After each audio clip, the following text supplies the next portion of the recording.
Hi అండి, welcome to Latha all in one. ఈరోజు నేను ఎగ్ మసాలా కర్రీ చేస్తున్నానండి.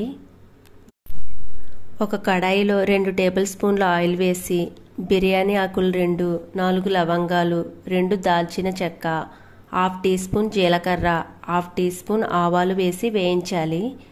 ఇప్పుడు కట్ చేసుకున్న పచ్చిమిర్చి ముక్కలు వేసి వేయించాలి. సన్నగా కట్ చేసిన ఉల్లిపాయ ముక్కలు వేసి బాగా మగ్గే వరకు వేయించాలి. దాంట్లో 1 టేబుల్ స్పూన్ అల్లం వెల్లుల్లి పేస్ట్ వేసి పచ్చివాసన పోయే వరకు వేయించాలి.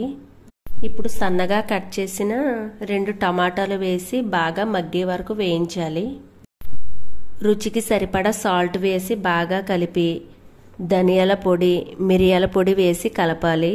1/2 టీ స్పూన్ పసుపు, 1 టీ స్పూన్ కారం వేసి బాగా కలుపుకొని మూత పెట్టేయండి. ఒకసారి మూత తీసి ఘాట్లు పెట్టుకున్న ఎగ్స్ని వేసి బాగా కలుపుకోవాలి.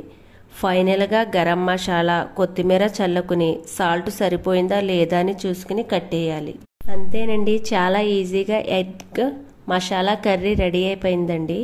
ఇది చపాతీ, రోటీ, పుల్కాలోకి అయితే చాలా బాగుంటుందండి.